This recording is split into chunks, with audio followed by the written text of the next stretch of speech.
Il y a un demi-siècle, l'homme s'est lancé à la découverte d'un nouveau territoire, l'espace. Cette fantastique aventure commença en 1961, lorsque Gagarine fit le tour de la Terre dans une capsule spatiale pour la première fois.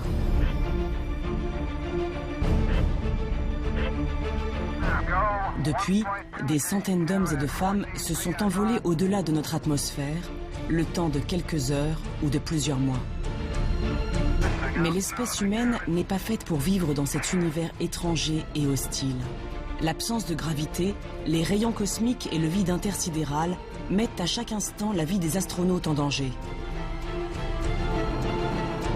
Se nourrir, se laver, effectuer une réparation. Les gestes les plus simples prennent là-haut une toute autre dimension.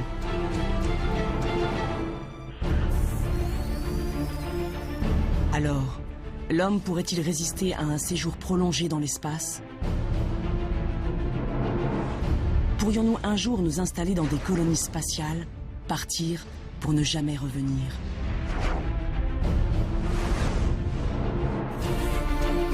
Dans le monde entier, chercheurs, médecins et astronautes préparent cet extraordinaire voyage. Ils tentent de pallier les faiblesses de notre corps. Ils créent des dispositifs inédits pour s'extraire de la gravité terrestre et inventent des vaisseaux où l'homme pourrait vivre en toute autonomie. Ensemble, ils s'apprêtent à changer le destin de l'humanité, à prolonger son existence loin d'ici, dans l'espace.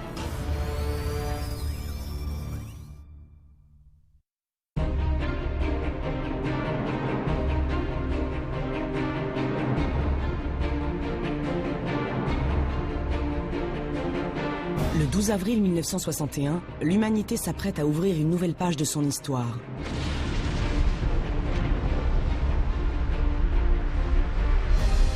À 9h07 heure locale, un bruit assourdissant secoue le site de Baïkonour et un gigantesque nuage de fumée envahit la steppe kazakh.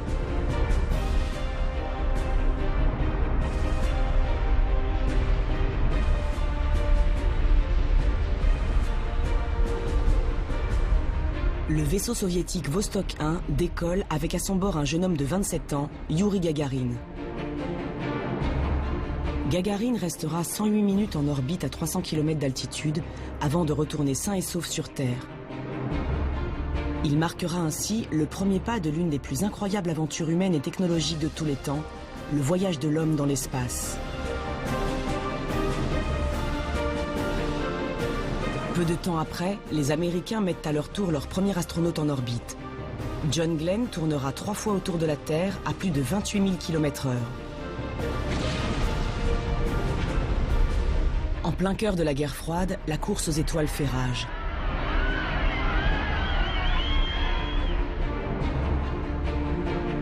En 1963, la Russe Valentina Tereshkova devient la toute première femme à aller dans l'espace.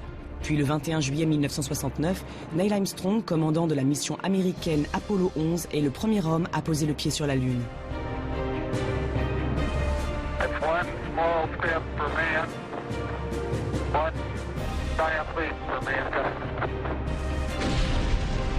Après Apollo 11, 5 autres missions américaines déposèrent en tout 10 hommes sur la Lune. Et au début des années 80, le premier laboratoire de l'espace est assemblé en orbite. La station Mir est un véritable mécano géant capable d'héberger des astronautes pendant plusieurs semaines. C'est ici, à l'intérieur des modules pressurisés, que furent menées pendant 15 ans les premières expériences de l'histoire en apesanteur. Aujourd'hui encore, des hommes et des femmes vivent et travaillent en orbite autour de la Terre. Mais le voyage ne fait que commencer.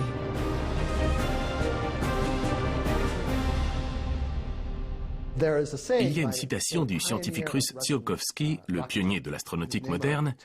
Elle dit « La Terre est le berceau de l'humanité, mais on ne passe pas sa vie dans un berceau. » Eh bien, c'est exactement ce que j'essaie de faire.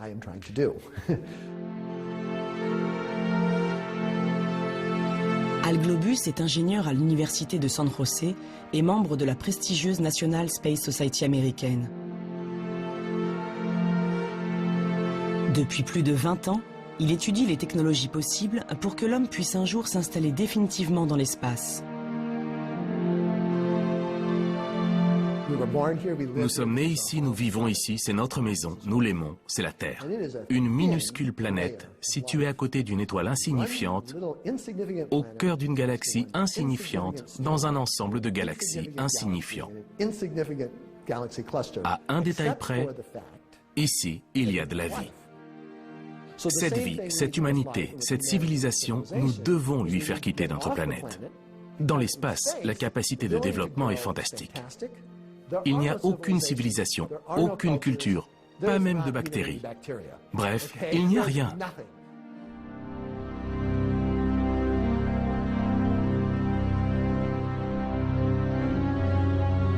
Mais comment l'homme peut-il accomplir ce rêve d'étoile? Saura-t-il un jour s'extraire de la planète bleue pour s'installer définitivement dans l'espace?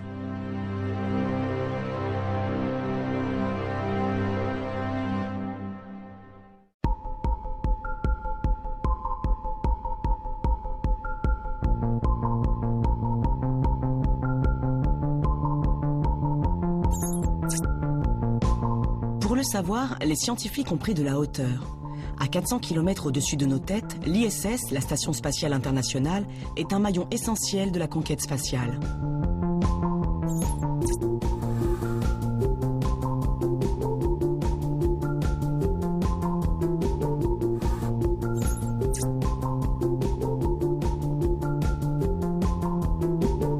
Depuis l'an 2000, plus de 200 astronautes de toutes les nationalités y ont séjourné successivement pendant plusieurs jours ou plusieurs mois.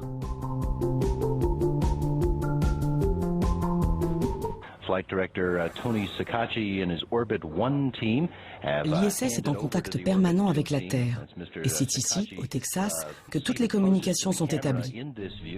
Nous sommes au Johnson Space Center, l'un des plus prestigieux centres de la NASA, affecté aux missions spatiales habitées. Jim Broyan est ingénieur spécialiste des systèmes d'habitation. Sa mission est celle de ses collègues, améliorer le quotidien des astronautes et surtout veiller à leur sécurité. Il est essentiel que l'équipage en orbite et les contrôleurs au sol collaborent étroitement, car cela permet de gagner du temps. Nous pouvons contrôler tous les systèmes, nous pouvons les allumer et les éteindre depuis la salle de contrôle ici au sol. Et cela évite par exemple à l'équipe de se déplacer dans toute la station pour activer ou désactiver une machine. Et s'il y a le moindre problème en orbite, une équipe au sol est prête à partir pour réparer l'appareil.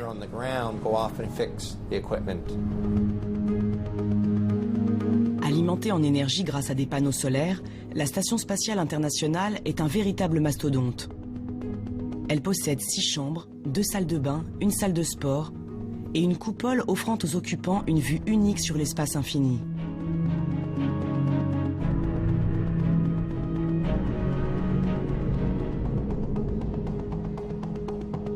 Cette résidence en orbite possède aussi un ingénieux système de recyclage de l'eau. Car à 400 km d'altitude, chaque goutte compte. Envoyer un seul litre d'eau depuis la Terre coûte en effet près de 20 000 €.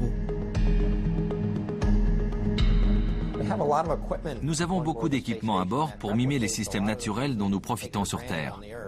Par exemple, nous avons un système qui capte les eaux usées et la condensation venant des filtres et des climatiseurs. Cette eau est ensuite traitée, puis recyclée en eau potable pour l'équipage. En fait, la station spatiale reproduit en quelque sorte un écosystème terrestre, sauf que nous utilisons des machines pour y parvenir.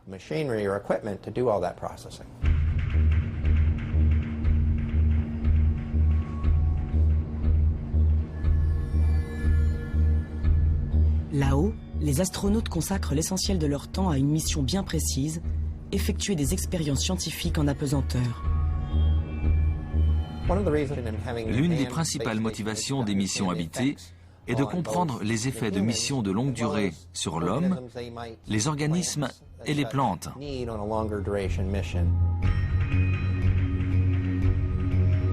Libérés de la gravité terrestre, les matériaux, les liquides, les plantes offrent des comportements inédits.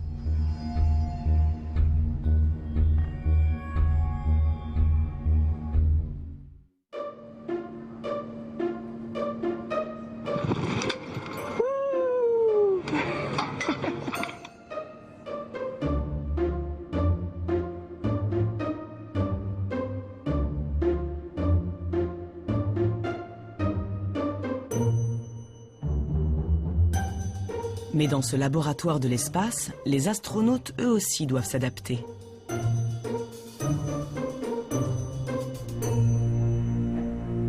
Il y a des repères à trouver. Il faut se reconstruire un petit peu un environnement dans lequel on se sent à l'aise. Et c'est vrai que c'est un petit peu perturbant au départ d'avoir à se déplacer dans les 3 dimensions. Et je voulais remercier tous les enfants de Sablé. Claudie Aigneret est médecin et astronaute. C'est la seule femme européenne à être allée sur la Station spatiale internationale. Son dernier vol date de 2001. Mais ses souvenirs, eux, restent gravés dans sa mémoire. Vous imaginez, vous lancez une balle sur Terre. Vous savez qu'elle va retomber, puisqu'il y a la gravité qui la fait retomber. Donc vous adaptez votre geste pour qu'elle arrive là où vous destinez à la lancer. Et bien évidemment, ça ne se passe pas comme ça en microgravité. Donc tout le schéma que vous allez mettre en œuvre pour la trajectoire d'un geste va être transformé. Cette légèreté doit nécessiter une adaptation de votre schéma moteur. Et puis aussi de penser à tous ces objets qui vous entourent et qui sont les objets de votre quotidien que vous allez utiliser. Bien évidemment, vous n'allez pas poser votre carnet de bord sur une table, parce que le carnet ne va pas rester sur la table. Vous devez toujours tout fixer, parce que sinon, les objets au fil de la ventilation qui existe dans la station vont se retrouver à l'autre bout d'un module. Et même la nuit, quand vous vous enfilez dans votre sac de couchage, fixez-le au mur. Sinon, vous allez vous réveiller dans la chambre d'un autre.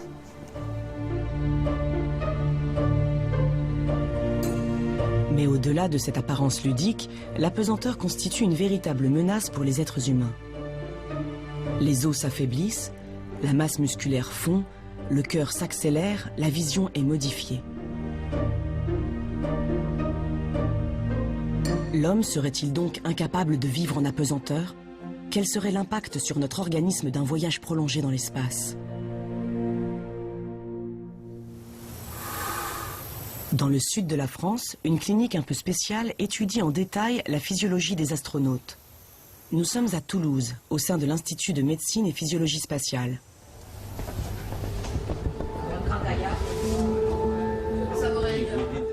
Dans les chambres, 12 hommes en parfaite santé sont allongés. Leurs lits sont inclinés vers l'arrière de très exactement 6 degrés. Un angle qui reproduit précisément les effets de l'apesanteur. En fait, on dit que l'impesanteur, que ce soit les astronautes en vol ou les volontaires sains qui sont inclus dans les études d'alitement à moins 6 degrés tête basse, subissent un vieillissement accéléré. Ce sont des modèles de vieillissement accéléré. Marie-Pierre Bareil est la coordinatrice de cette expérience éprouvante, durant laquelle les volontaires voient leur organisme totalement bouleversé. Quand on est sur Terre et qu'on est debout, on a une plus grande quantité de sang dans les jambes par rapport à la partie haute du corps et à la tête. Quand on est en microgravité, le sang se redistribue dans l'organisme et proportionnellement, il y en a davantage dans la partie haute du corps. Et d'ailleurs, si vous regardez les images des astronautes, vous voyez qu'ils ont ce qu'on appelle une puffy face, c'est-à-dire un visage un peu bouffi. On a également des effets musculaires. Les muscles qui, auparavant sur Terre, étaient porteurs, les muscles des jambes, les muscles de la colonne vertébrale, s'atrophient. Et l'os également subit une déminéralisation osseuse, c'est-à-dire qu'il devient moins solide.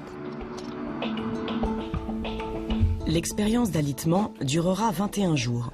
L'objectif des chercheurs, tester des mesures susceptibles de contrecarrer les effets néfastes de l'apesanteur. Certains volontaires reçoivent ainsi quotidiennement des compléments alimentaires à base de protéines.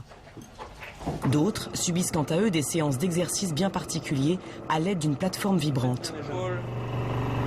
Le dernier groupe, le groupe contrôle, ne reçoit ni supplément nutritif ni exercice physique.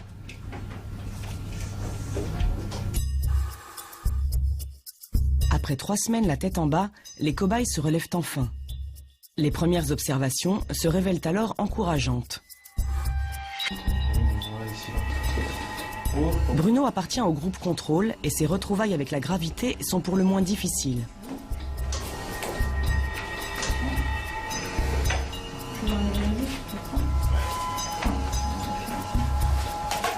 Ouais,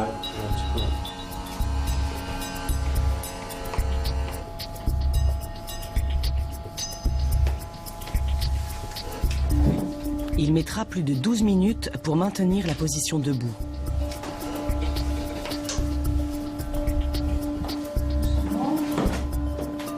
Patrick, en revanche, a utilisé quotidiennement la plateforme vibrante et a reçu des rations protéinées.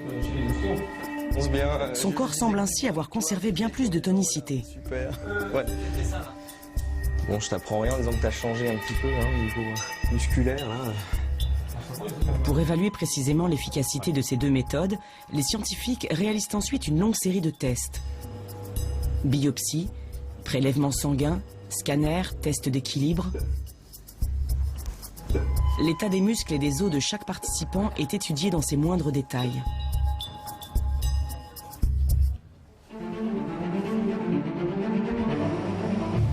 Il reste encore de longs mois de travail aux spécialistes pour analyser les résultats. Rester en contact un peu avec la famille. Si ces derniers sont positifs, l'expérience sera alors reconduite en conditions réelles dans la Station spatiale internationale. Les astronautes au sein de la Station spatiale internationale font de l'exercice, par exemple. Donc ces mesures sont suffisamment efficaces pour des vols de relativement courte durée, mais pour des vols de longue durée, on sait qu'elles ne seront pas suffisamment efficaces. Donc les agences spatiales sont toujours à la recherche de la contre-mesure ou de la combinaison de contre-mesures qui permettra de maintenir les astronautes en bonne santé pour des longues missions. Pour l'heure, personne ne sait combien de temps le corps humain peut supporter les conditions d'apesanteur. Mais dans l'espace, un danger encore plus grand menace la vie des astronautes. Il s'agit du rayonnement cosmique. Ce flux de particules circulant dans le vide intersidéral est capable de pénétrer au cœur même des cellules et de détruire notre ADN. Sur Terre, le champ magnétique de notre planète nous protège de ces rayons nocifs. Mais lors d'un séjour d'à peine 6 mois à bord de l'ISS, le corps des astronautes reçoit une dose équivalente à plus de 600 radios des poumons. Alors, avant d'organiser un voyage de plus longue durée, un voyage plus loin de la Terre et de son environnement protecteur, les scientifiques du monde entier tentent de trouver le moyen de protéger les hommes.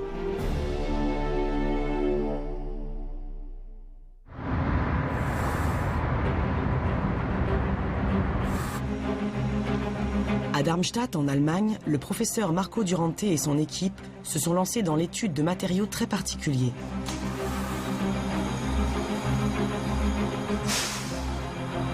Du sable strictement identique à celui qui existe sur la Lune et sur Mars.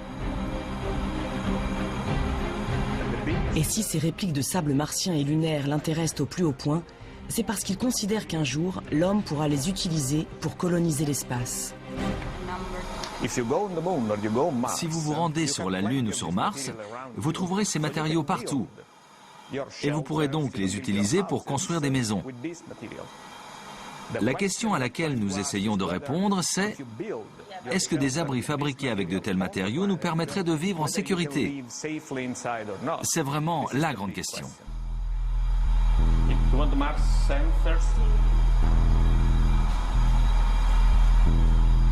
Pour déterminer leur pouvoir de protection face aux rayons cosmiques, des échantillons de différentes épaisseurs sont placés dans un puissant accélérateur de particules.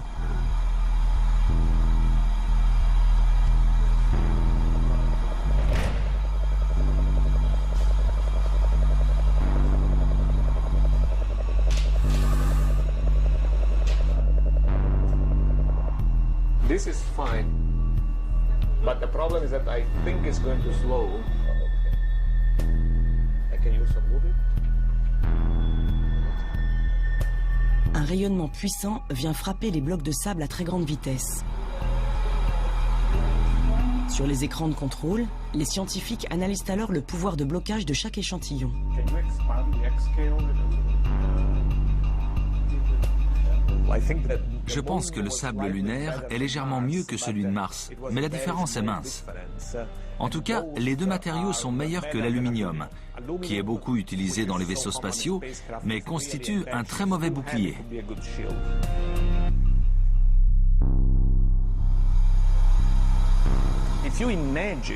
Imaginez dans 50 ans, dans un siècle, des colonies d'êtres humains partant s'installer sur la Lune. Cela semble presque inévitable étant donné que nous sommes trop nombreux sur Terre. Alors nous pourrons exploiter tout ça. C'est la maison de demain. Il ne reste qu'à la peindre.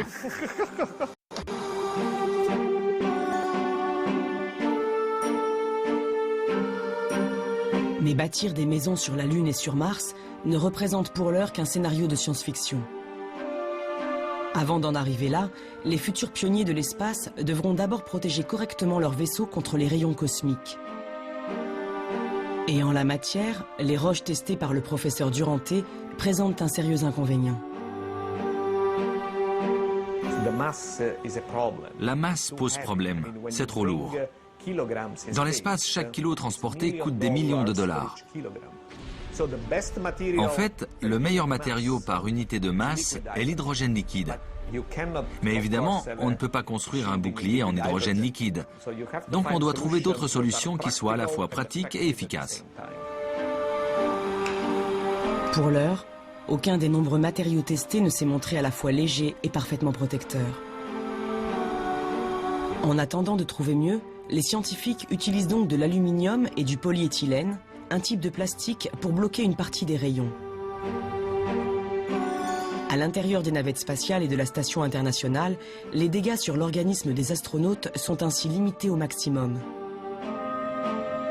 Mais nul ne sait si ces blindages seraient suffisants pour un séjour beaucoup plus long dans le vide spatial.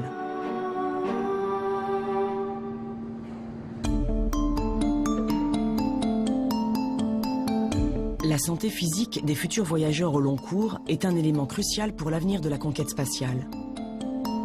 Mais un autre paramètre fait lui aussi l'objet de toutes les attentions. Le mental des astronautes. Espace confiné, nourriture rationnée, tâches répétitives et monotones. Là-haut, les conditions de vie sont parfois difficiles et la psychologie de l'équipage est mise à rude épreuve. Les équipages qui fonctionnent très bien, ce sont des équipages où il y a un très bon esprit d'équipe et que tout le monde se partage les tâches et tout le monde aide l'un et l'autre. Franck Devine a effectué 2 séjours à bord de la Station spatiale internationale. En 2002, le premier d'entre eux dura seulement 12 jours. Mais 7 ans plus tard, il fut nommé commandant de l'ISS et s'envola dans l'espace pour une durée de 6 mois. Si on vit avec 6 personnes dans un huis clos pendant 6 mois, il y a toujours des tensions d'un côté ou d'un autre. Ils vont arriver, mais il faut les gérer et ça c'est aussi la tâche du commandant de bord. Donc nous on a tout géré entre nous-mêmes et vis-à-vis du sol, on était un équipage parfait, qu'on était naturellement, aussi devant la caméra on était un équipage parfait, mais comme on sait toujours les équipages parfaits, il y a quand même des petites choses à gauche et à droite.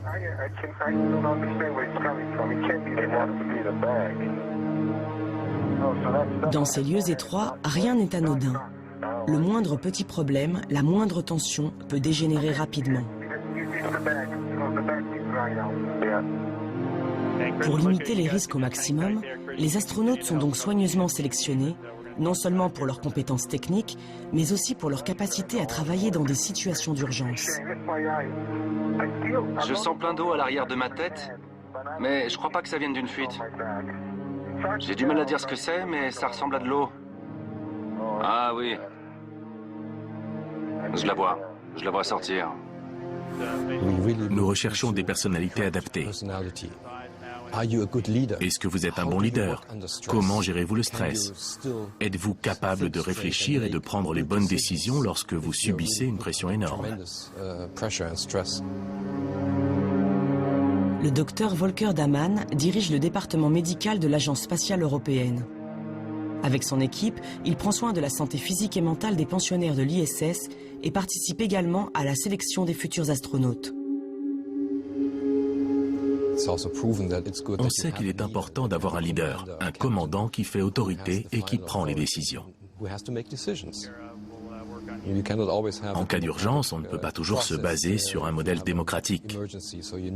Quelqu'un doit prendre les responsabilités et doit être capable d'évaluer les risques. Et puis, il faut évidemment des gens qui acceptent d'être commandés,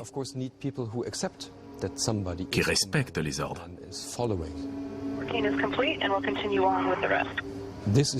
C'est ce genre d'équilibre que nous recherchons pendant les sélections et les entraînements.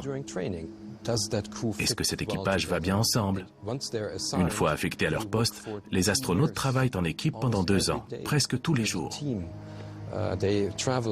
Ils voyagent partout dans le monde et ils apprennent à gérer les problèmes tous ensemble.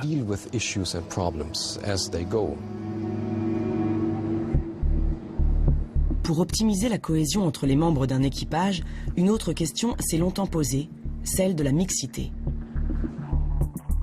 Les hommes et les femmes sauraient-ils cohabiter sans heurts dans un vaisseau spatial? La mixité dans l'espace est-elle un atout ou bien une source supplémentaire de difficultés? Pendant de nombreuses années, les agences spatiales russes ont quasiment fermé la porte du ciel aux femmes. Mais aujourd'hui, leur présence, même pour des séjours de longue durée, n'est presque plus remise en question. Dans un équipage mixte, il y a cette relation à l'autre avec toute cette attention qu'on peut porter à être habillé, lavé, rasé, propre, à faire attention à la façon dont on se déplace, où on envoie quelque chose. C'est vrai qu'il y avait ces relations sociétales qui étaient, je pense, de plus fine qualité dans un équipage mixte, tout simplement. Et ça apporte aussi quelque chose dans la convivialité. Ça se passait d'une façon peut-être plus décontractée, plus harmonieuse, avec moins de tension. Mais je pense que cette relation dans la diversité des hommes et des femmes est quelque chose d'intéressant sur ces missions avec des environnements un petit peu extrêmes.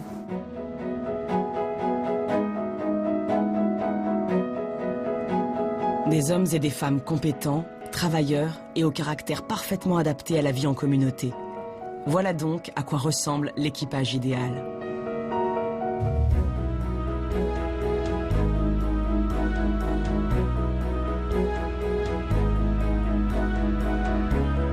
Et pour maintenir le moral au plus haut sur une longue période, l'emploi du temps des astronautes doit lui aussi être soigneusement étudié. Dans l'espace comme sur Terre, il n'est pas question de travailler sans relâche.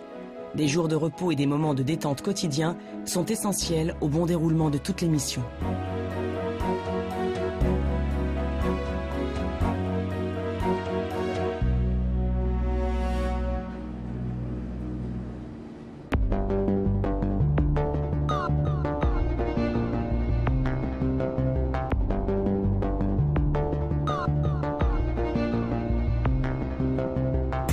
Ces images d'astronautes en apesanteur ont sans nul doute contribué à l'engouement du public pour l'espace. Aujourd'hui, nombreux sont les terriens qui rêvent de faire comme eux, voler et profiter d'une vue imprenable sur notre planète.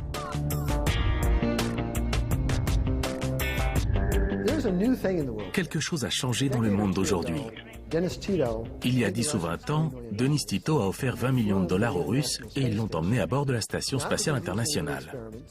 Pas pour y faire des expériences, pas parce qu'il était astronaute, mais simplement parce qu'il avait payé pour ça.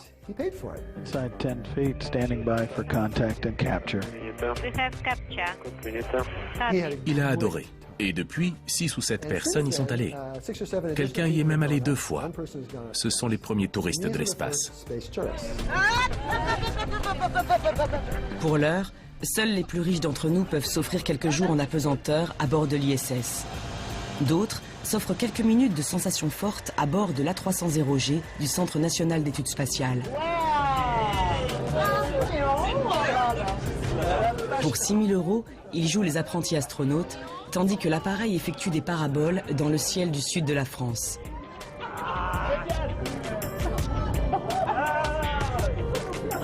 Mais le tourisme spatial n'en est qu'à ses balbutiements.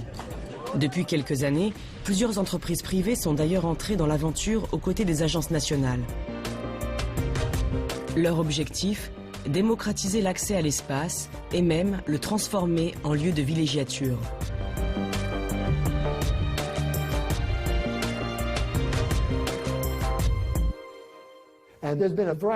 Plusieurs sondages ont été réalisés et ils indiquent que quelque chose comme 400 000 personnes pourraient vouloir aller dans l'espace chaque année. Le tourisme spatial est un marché colossal. Donc, la prochaine étape est de construire des hôtels dans l'espace, car il faut un endroit pour accueillir ces 400 000 personnes.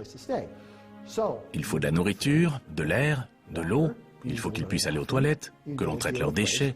Il va falloir résoudre tous ces problèmes. Et Bigelow Aerospace, qui travaille en coopération avec la NASA, projette justement de lancer ce que l'on pourrait appeler un hôtel spatial.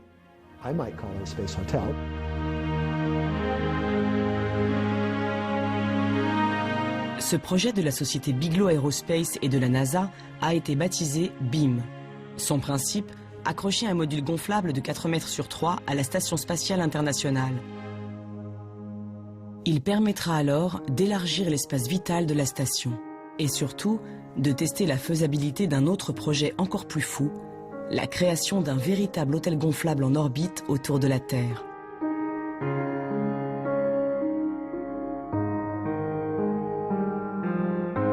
L'espace restera sans doute encore longtemps réservé à quelques riches privilégiés. Mais un jour, partirons-nous en vacances en orbite comme on part au bord de la mer ? Pourrons-nous nous élever dans l'atmosphère aussi facilement que nous prenons le train ? Ce scénario, digne d'un film de science-fiction, est pourtant sérieusement envisagé par certains spécialistes.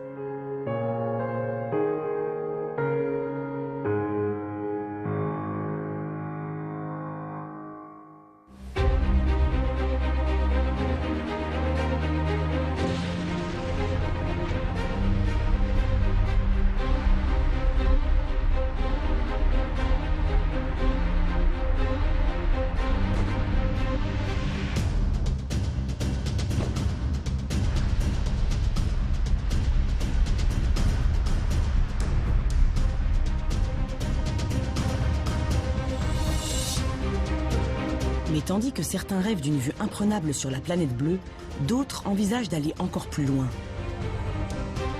De s'extraire de l'orbite terrestre pour envoyer l'homme dans le vide intersidéral.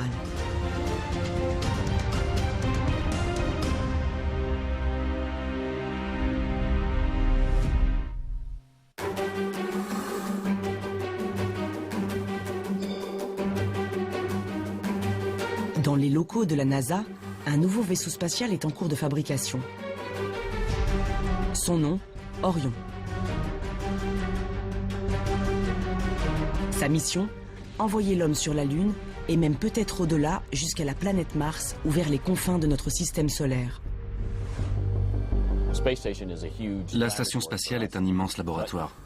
Mais en matière d'exploration, nous voulons aller bien au-delà.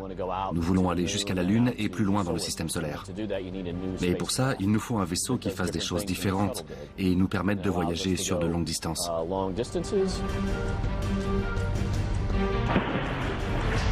Mark Geier est le responsable du programme Orion au Johnson Space Center à Houston. Depuis 2007, il veille sans relâche au bon déroulement de la construction de cet engin inédit. Orion fait 5 mètres de diamètre. Il peut transporter jusqu'à 6 personnes pour ce type de mission d'exploration. Il est assez grand pour stocker le ravitaillement de l'équipage pendant 21 jours. Il y a de l'eau, de la nourriture, de l'air et toutes les choses dont on peut avoir besoin. Des toilettes, des équipements sportifs. Et il comporte aussi de nombreux systèmes de sécurité. Si par exemple l'équipage devait faire face à une fuite, il suffit d'enfiler les combinaisons. Même en dépressurisant l'ensemble de la cabine, il serait protégé.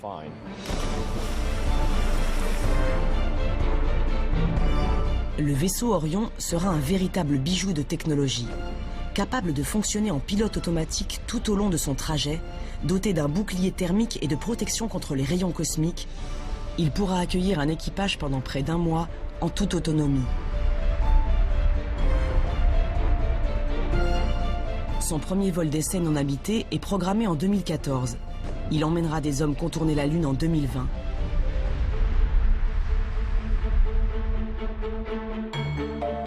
Le dernier né des véhicules d'exploration élargit encore un peu plus les frontières de l'homme dans l'espace. Pour moi, Orion marque le début de l'exploration des destinations lointaines comme les astéroïdes, la Lune ou Mars. Ensuite, il faudra des espaces de vie plus grands pour que les équipages puissent rester plus longtemps dans l'espace. Mais pour l'instant, nous devons déjà réussir à aller sur place, à transporter un équipage et à mener des expériences. Et pour ça, Orion représente un premier pas important.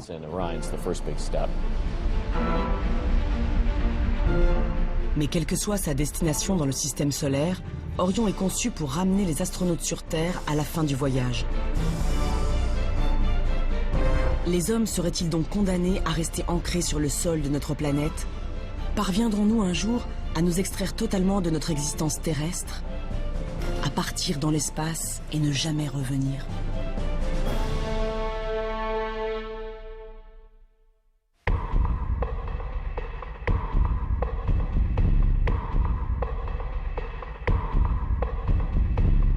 À bord de la station internationale, il existe des systèmes de recyclage de l'eau. Mais les astronautes dépendent exclusivement de la Terre, car dans l'espace, nourriture, eau et oxygène ne sont pas accessibles. Mais si les hommes s'envolaient pour une mission lointaine et de longue durée, comment feraient-ils?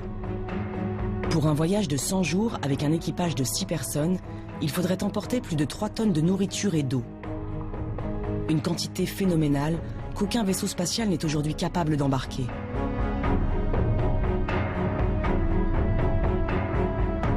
Dans le monde entier, des équipes de recherche tentent de contourner cette limite de taille. L'objectif, s'extraire de la dépendance de la Terre en reconstituant un véritable écosystème miniature embarqué.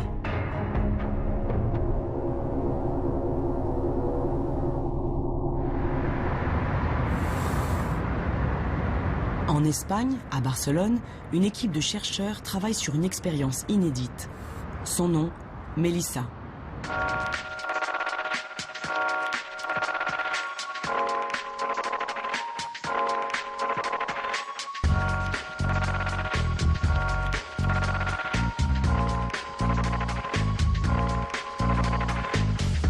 Bonjour Vanessa, tout se passe bien? Qu'est-ce que tu fais? L'alimentation? Raoul a mis les légumes, puis nous allons finir de graisser la cuve de 50 litres, pour ensuite connecter le compartiment. Si nous voulons que l'homme vive dans l'espace, surtout pendant une longue durée, alors nous devrons garantir ses besoins vitaux, sans dépendre seulement de ravitaillements venus de la Terre. C'est ce que nous appelons le concept Melissa.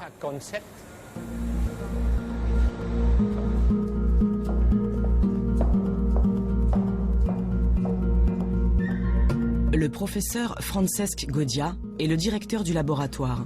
Cela fait plus de 10 ans qu'il tente de créer ce que l'on pourrait appeler une mini-Terre artificielle.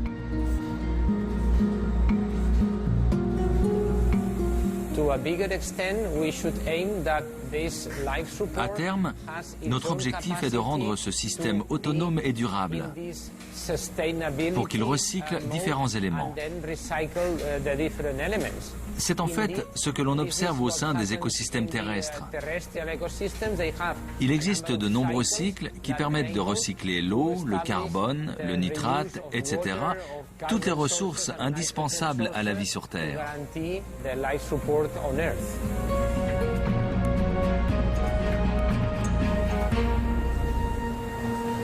Ce support de vie, comme l'appellent les scientifiques, se présente ainsi. Une série de cuves hermétiquement closes sont reliées entre elles par des canalisations.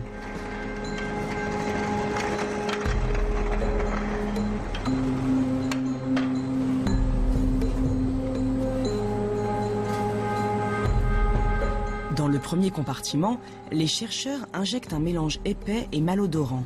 Il s'agit de déchets alimentaires, d'urine et d'excréments humains. À l'intérieur de la cuve, une population de bactéries entre en action et décompose peu à peu la matière organique. Le mélange passe ensuite à travers une membrane filtrante.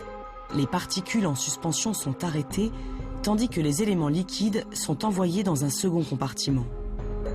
Là, ils subissent de nouvelles transformations chimiques grâce à d'autres bactéries spécialisées. Les déchets sont ainsi progressivement transformés en nitrates et en sels minéraux, des molécules qui constituent les nutriments de base de tous les végétaux. Le processus de recyclage s'achève dans un dernier compartiment appelé bioréacteur. À l'intérieur, des microalgues qui assimilent toutes ces molécules nutritives.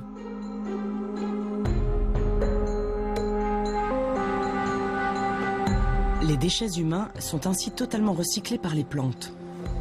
Des plantes dotées d'un pouvoir nutritif considérable que l'équipage peut donc consommer quotidiennement. Mieux encore, en transpirant, elles apportent également de l'eau potable aux astronautes. Et grâce à la photosynthèse, elles transforment en oxygène l'ensemble du dioxyde de carbone généré par la respiration de l'équipage.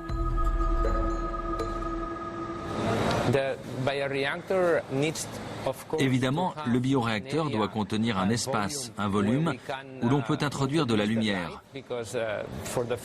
Parce qu'il faut de la lumière pour faire de la photosynthèse.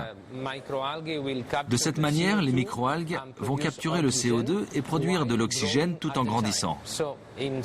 Donc, en fait, ici, nous obtenons à la fois le recyclage du CO2, la production d'oxygène et en parallèle la production de microalgues qui peuvent faire office de nourriture.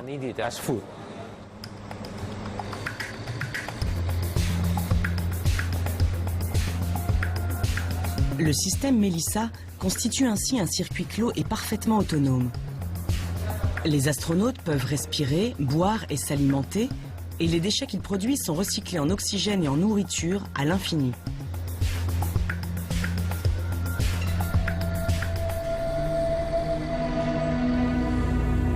Il reste encore beaucoup de travail aux scientifiques pour maîtriser l'ensemble du cycle. Nature des déchets introduits, nombre et espèces de bactéries, vitesse de croissance des algues, température. Chaque paramètre doit être parfaitement contrôlé, car le moindre défaut de fonctionnement risquerait de priver les hommes de nourriture ou d'oxygène.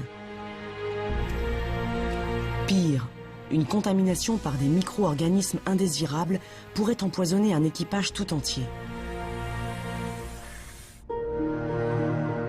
D'ici quelques années, le système Melissa sera testé en conditions réelles à bord de l'ISS. Et si les résultats sont concluants, les hommes pourront alors voyager dans l'espace sans jamais avoir à se ravitailler sur Terre.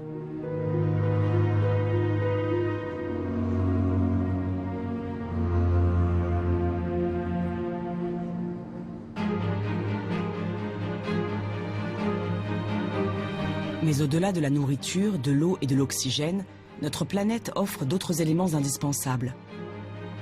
Du carburant pour propulser les vaisseaux et des matériaux de toutes sortes pour réparer les objets du quotidien ou bâtir des modules habitables. Alors, une fois dans l'espace, comment les futurs voyageurs pourront-ils s'approvisionner? Existe-t-il quelque part des ressources spatiales que l'on pourrait exploiter?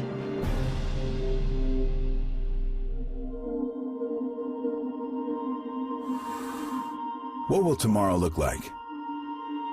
Our world is at its limits. And yet we all want more. And why not? Why shouldn't the future be better than today? But where will it come from? Simple.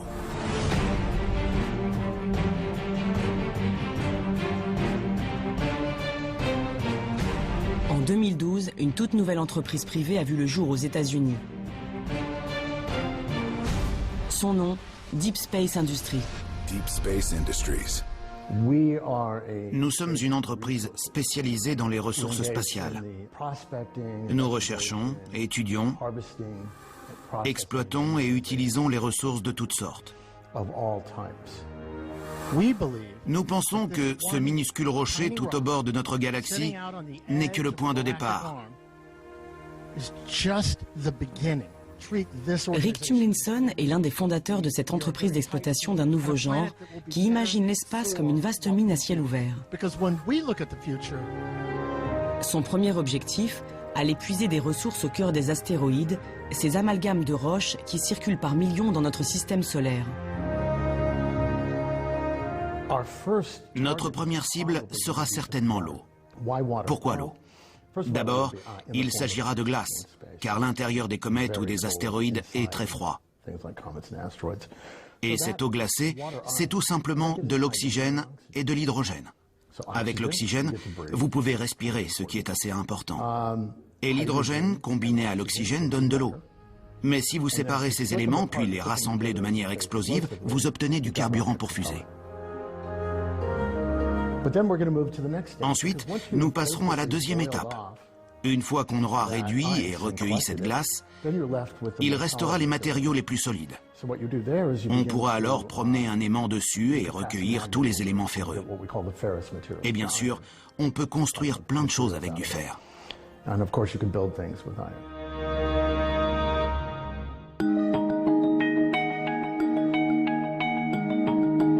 Du carburant, de l'eau, du fer et même d'autres métaux comme le nickel, l'or ou le platine. Pour Deep Space Industries, les astéroïdes représentent une manne sans égale. D'ici 2015, Rick Tumlinson et ses collègues prévoient d'envoyer un premier vaisseau explorer les astéroïdes les plus proches de la Terre. Mais leur objectif ultime est d'y implanter des usines d'extraction et des raffineries pour pouvoir ravitailler en continu les vaisseaux spatiaux passant à proximité.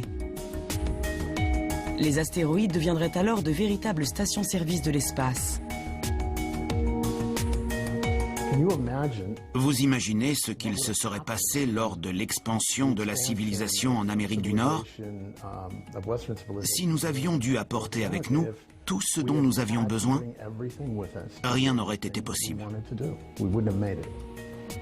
Il faut apprendre à exploiter les ressources disponibles là où on se trouve et à les transformer en matériaux utiles.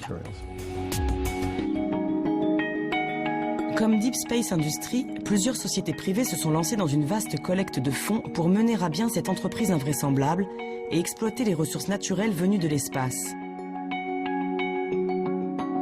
Dans plusieurs décennies, les hommes pourront peut-être alors voguer indéfiniment dans le vide intersidéral et avoir tout ce dont ils ont besoin presque à portée de main. Certains spécialistes entrevoient même la possibilité d'un voyage sans retour, d'une installation définitive de l'humanité ailleurs que sur Terre.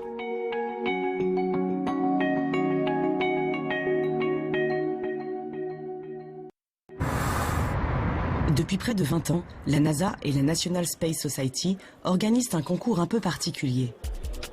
Un concours de colonie spatiale.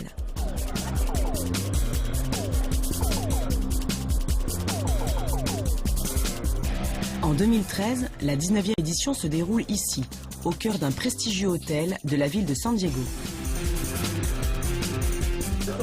Al Globus est président du jury. Sa mission ?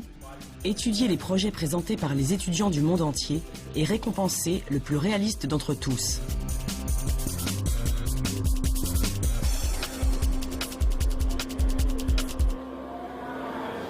Une colonie spatiale est un endroit dans l'espace où nous pourrons vivre et élever nos enfants.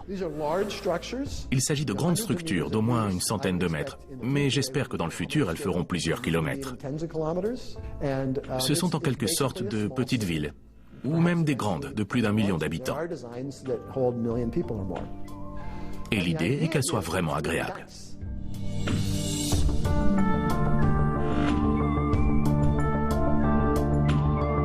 Au-delà du simple concours rassemblant des centaines d'étudiants imaginatifs, le concept de colonie spatiale est sérieusement envisagé par de nombreux spécialistes.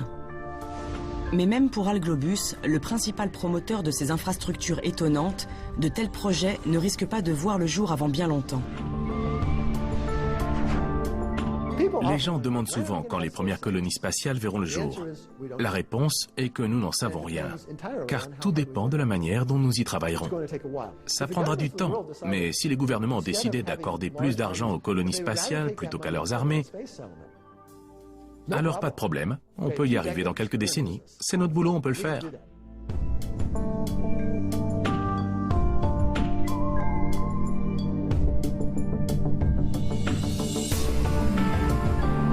Les colonies spatiales sont pour l'heure plus un rêve qu'une réalité. Mais malgré les défis colossaux qui restent à relever, les spécialistes sont unanimes.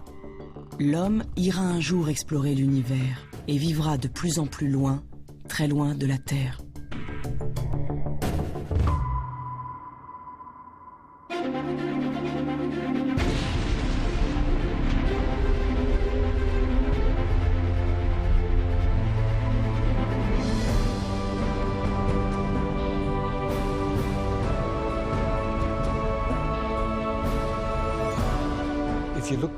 Si vous regardez en arrière dans l'histoire de l'homme, qu'avons-nous accompli? Je pense qu'il est naturel que nous cherchions à aller plus loin que notre petite planète, que nous essayions de la quitter, d'explorer l'univers. Pourquoi des gens escaladent-ils l'Everest? Ou plongent-ils sans oxygène? C'est un défi, et l'humanité va le relever.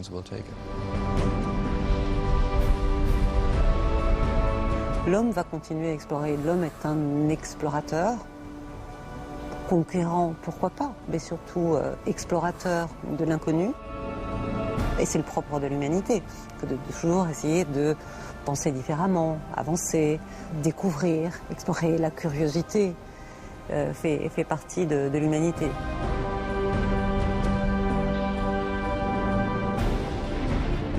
Nous avons besoin d'endroits où l'homme peut essayer de nouvelles choses. Et c'est ce que représente vraiment l'espace. Il n'existe plus de lieu sur Terre où l'on pourrait lancer une nouvelle civilisation, qui ne soit déjà la propriété de quelqu'un ou placée sous une autre juridiction, ou encore dont l'appropriation ne menacerait pas l'existence d'une population. Il n'y a que l'espace. Poussée par une soif insatiable de connaissances et de découvertes, l'humanité s'apprêterait donc à élargir les frontières de son existence. Un jour, l'homme pourrait alors devenir une toute nouvelle espèce. Une espèce interstellaire.